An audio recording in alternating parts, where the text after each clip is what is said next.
جو امیر تنظیم ہے اس وقت شجاع الدین شیخ صاحب حافظہ اللہ تعالی، میں ان سے ریکویسٹ کروں گا کہ آپ نے جو مجھے مشورہ دیا وَجَادِلْهُمْ بِالَّتِي هِيَ أَحْسَنُ، تو یہی مجادلہ حسن طریقے سے کرتے ہوئے آپ نے اپنے فرقہ دیوبندیہ جس سے اس جماعت نے جنم لیا ان کی اصلاح کی کوشش کریں گے اپنے انداز میں. مواد میں آپ کو دے دیتا ہوں، آپ نے ان کو آسان طریقے سے بتانا ہے کہ یہ عقائد قرآن و سنت کے بالکل منافی ہیں. اور اس کے لیے میں کوئی تاریخ کی کتاب نہیں اٹھا رہا، کوئی ملفوظات شریف نہیں اٹھا رہا، میں دیوبند کے عقیدوں کی ٹیکسٹ بک جو ہے المحند علی المفند، ہند کی تلوار ایک سٹھیائے ہوئے بابے، ایک پاگل انسان کے اوپر، اور پاگل انسان انہوں نے اعلیٰ حضرت بریلوی کو کہا. ہاں جی،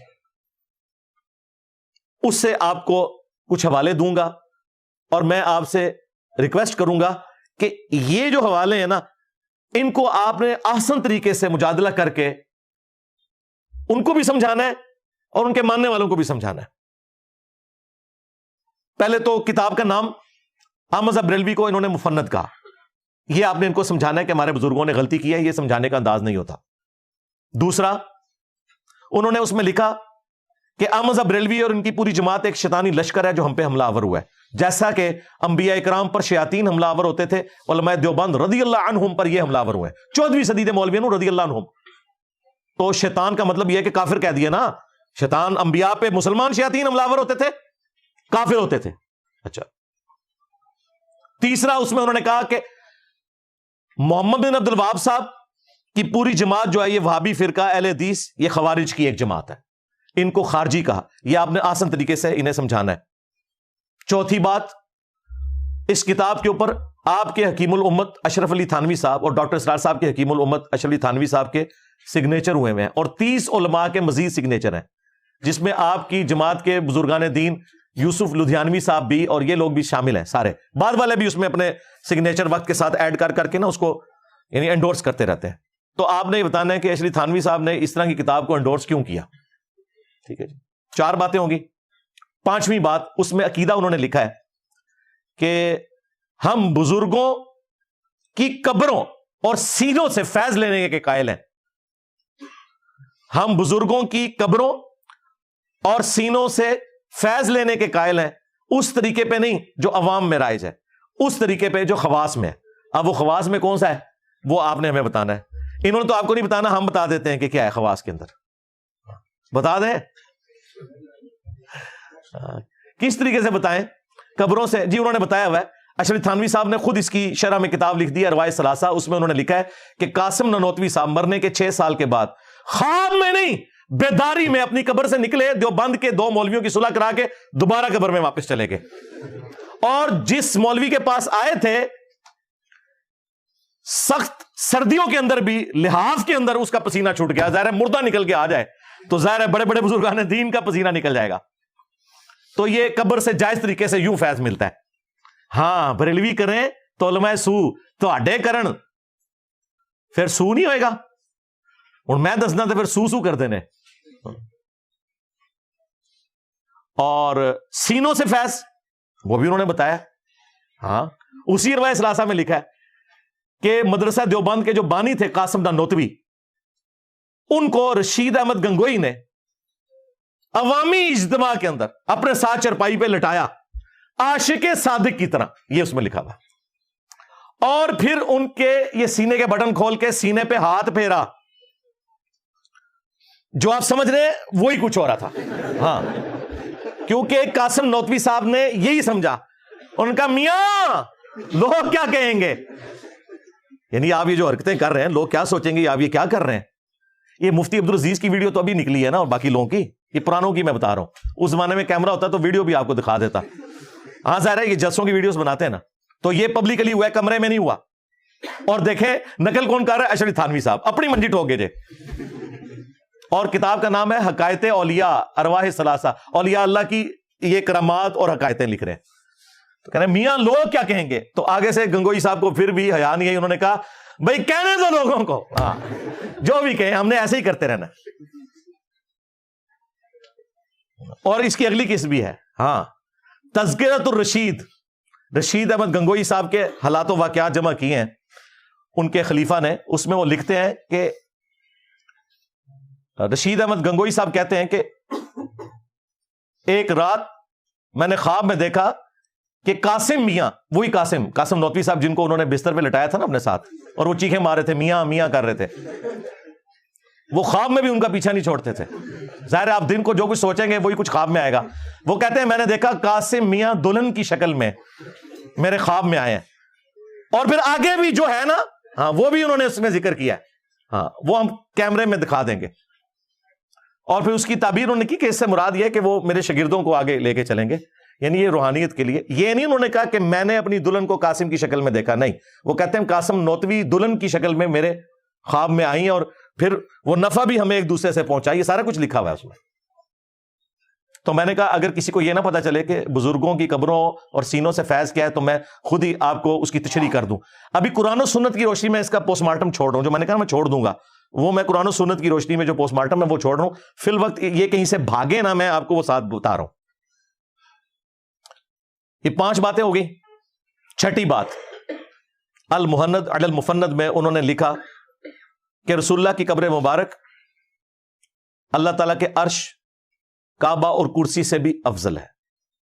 عرش سے افضل رسول اللہ کی قبر مبارک کو انہوں نے ڈکلیئر کیا.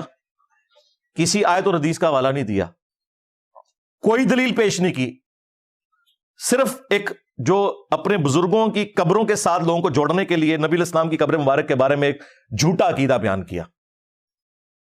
اس کا میں پوسٹ مارٹم قرآن و سنت کی روشنی میں آلریڈی کئی دفعہ کر چکا ہوں. آپ نے یہ بتانا ہے یہ عقیدہ نکالا کہاں سے ہے. تو آپ کو یہ کہیں گے کہ اصل میں نا انسان کی جو قبر کی مٹی ہے اسی سے اس کا خمیر اٹھایا جاتا ہے. تو بیسیکلی نبی الاسلام قبر مبارک میں جس جگہ آرام کر رہے ہیں نا، تو وہ مٹی آپ کے جسم کا حصہ ہے، اور رسول اللہ جو ہیں وہ اشرف المخلوقات ہے، اس لیے عرش بھی ایک مخلوق ہے، تو نبی الاسلام عرش سے افضل ہے. نہ دھوکہ دینا بند کرو. انہوں نے کہا وہ حصہ زمین جو رسول اللہ کے ساتھ ٹچ ہے، رسول اللہ کو انہوں نے افضل نہیں کہا. وہ کہتے نہیں اس میں سے نکلا ہے، تو اس میں سے اگر نکلے ہیں تو حضرت ابوبکر عمر بھی پھر اللہ کے عرش سے افضل ہوئے، کیونکہ وہ مٹی تو کٹی ہے وہاں پہ.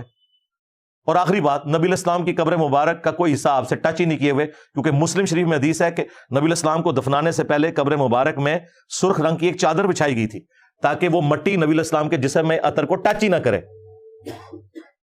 بیسیکلی شیطان انہیں پٹی پڑھاتا ہے. انہوں نے الرحمن علی العرش استوى، رحمان اپنے عرش پر مستوی ہوا جیسا کہ اس کی شان کے لائق ہے. ہم نہ جہمیہ ہیں نہ مجسمہ ہیں، جیسا کہ اس کی شان کے لائق ہے. وہ ہماری رگے جان کے بھی قریب ہے جیسا کہ اس کی شان کے لائق ہے. تو اس کے ایکویلنٹ انہوں نے قبر رسول کو کھڑا کیا. یہ پیچھے ریزن تھی، نبی علیہ السلام کی بات نہیں ہو رہی. 6 چیزیں ہوگی. اور 7واں بھی عقیدہ انہوں نے لکھا کہ نبی علیہ السلام کی قبر مبارک میں زندگی کو ہم دنیا کی سی مانتے ہیں. قرآن تو کہہ رہا ہے کہ تمہیں اس زندگی کا شعور ہی نہیں ہے، یہ کہتے ہیں دنیا کی سی. وہ کہتے ہیں اصل میں ہم نے دنیا کی سی اس لیے کہا ہے وہ آخرت کی زندگی، لیکن وہ دنیا کی سی اس طرح ہے کہ دیکھیں نبی علیہ السلام نے حضرت موسیٰ علیہ السلام کو شب معراج نماز پڑھتے ہوئے دیکھا. اسی طریقے سے صحیح مسلم میں ہی آتا ہے کہ نبی علیہ السلام نے شب معراج بیت المقدس میں انبیاء کی امامت کروائی. تو باقی انبیاء بھی قبروں سے نکل کے آئے تھے. یہ سب کچھ برزخی معاملہ ہے. وہ کہتے ہیں چونکہ یہ ایک دنیاوی کی طرح نظر آتا ہے اس لیے ہم کہتے ہیں دنیا کی سی. یہ اس کی تعویل کرتے ہیں. یہ بالکل جھوٹ بول رہے ہیں، یہ حقیقتاً دنیا کی سی مانتے ہیں. کیوں؟ شیخ زکریا کاندلوی نے فضائل حج اور فضائل درود میں تبلیغی جماعت کا جو نصاب لکھا ہے، اور الیاس قادری نے بریلویوں کے فضان سنت میں یہ واقعہ لکھا ہوا ہے، اور مفتی تقی عثمانی صاحب پلانٹ ارتھ پہ سب سے بڑے مفتی اعظم دیوبند کے، انہوں نے درس حدیث میں یہ واقعہ سنا ہے. تو مورخین نے لکھا ہے کہ جو ہی یہ شعر پڑھے تو روضہ اقدس میں سے نبی کریم سرور دو عالم صلی اللہ علیہ وسلم کا دست مبارک ظاہر ہوا، اور ہزاروں انسانوں نے یہ نظارہ کیا کہ دست مبارک ظاہر ہوا. احمد کبیر رفاعی رحمۃ اللہ نے دست مبارک کو بوسہ دیا اور دست مبارک پھر واپس ہے. اتنا عظیم الشان واقعہ ان کے ساتھ پیش آیا، اور یہ مورخین نے متعدد تاریخوں میں لکھا ہے، اور لکھا ہے کہ ہزارہ افراد کی موجودگی میں یہ واقعہ پیش آیا. اندازہ کرو درس حدیث ہو رہا ہے کہ نبی علیہ السلام کی وفات کے 550 سال کے بعد 555 ہجری میں شیخ احمد رفاعی صاحب جب قبر رسول پہ حاضر ہوئے، انہوں نے نعت اشعار کہے، تو نبی علیہ السلام نے قبر اطہر سے اپنا ہاتھ مبارک نکالا، خواب میں نہیں بیداری میں، اور کہتے ہیں 90,000 لوگوں نے اس منظر کو دیکھا اور ان منظر دیکھنے والوں میں شیخ عبد القادر جیلانی کا نام بھی ذکر کیا جاتا ہے، اور شیخ احمد رفاعی نے چوما۔ اچھا، عبد القادر جیلانی نے نہیں چوما، کڈی بڑی بدبختی ہے۔ عبد القادر جیلانی کا خلیفہ ہے احمد رفاعی، وہ چوم رہا ہے، عبد القادر جیلانی نہیں چوم رہے، اور جھوٹ ہے بھائی، عبد القادر جیلانی رحمۃ اللہ علیہ پہ جھوٹ باندھا انہوں نے۔ تو یہ واقعی حقیقت ہم دنیاوی مانتے ہیں، یہ خواب کا واقعہ نہیں لکھا، انہوں نے لکھا 90,000 لوگوں نے یہ منظر دیکھا ہے، جھوٹ بول رہے ہو۔ صحیح بخاری میں ہے، حضرت عمر کہتے ہیں انا کننا نتوسل الیک بنبینا صلی اللہ علیہ وآلہ وسلم، اے اللہ جب تک تیرے نبی ہم میں موجود تھے ہم ان کے ذریعے تیری طرف توسل اختیار کرتے تھے، اب ہم تیرے نبی کے چچا کو لائے ہیں، ان کی دعا کی برکت سے بارش نازل فرما، تو بارش نازل ہو جاتی تھی۔ یہ انہوں نے خود سے عقائد بنا لیے ہوئے، ان کا دین سے کوئی تعلق نہیں۔ یہ دنیاوی زندگی قبر کے اندر رسول اللہ کی یا دنیا کی سی، یہ بھاگ سکتے تھے، میں نے بھاگنے کا راستہ بند کر دیا کہ یہ واقعی دنیا کی سی مانتے ہیں۔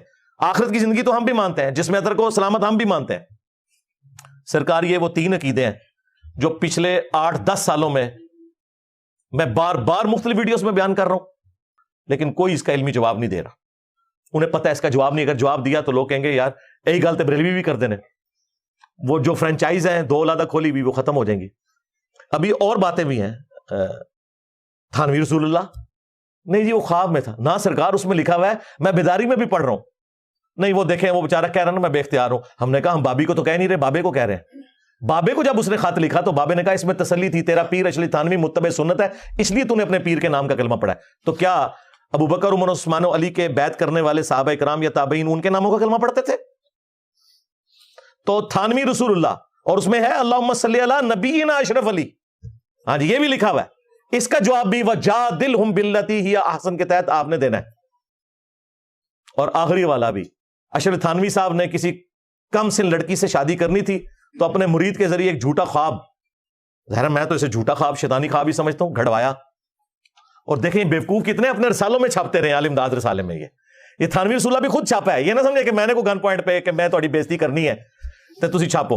بھائی میں نے تو والد صاحب کی بھی پیدائش سے پہلے کا یہ رسالہ چھپتا ہے، 100 سال ہو چکے ہیں۔ تو اس رسالے میں انہوں نے ایک تو یہ واقعہ لکھا، اور ایک اور رسالے میں عالم داد میں انہوں نے لکھا کہ ایک مرید نے خواب دیکھا ہے کہ حضرت عائشہ جو ہیں سلام اللہ علیہا وہ تھانوی صاحب کے گھر آئی ہیں۔ تو تھانوی صاحب پتہ کہتے ہیں اس کی تعبیر میں نے یہ کی کہ کوئی کم سن لڑکی میرے ہاتھ لگے گی، دیکھ رہا ماں کو ہے، اور پھر وہ اس کی تعبیر کرتے ہیں کہ چونکہ نبی علیہ السلام کی جب شادی ہوئی تھی سیدہ عائشہ کے ساتھ تو وہ کم عمر تھیں، تو حضرت عائشہ کا میرے گھر آنا اس کا مطلب یہ ہے کہ میرے عقد میں بھی کوئی کم سن لڑکی آئے گی۔ یہ یعنی یہ جو آج کے صرف مفتی نہیں ہے جو مطلب مریدنیوں سے یا شاگردنیوں سے شادیاں کرتے ہیں، پرانے بھی یہی کچھ سمجھے۔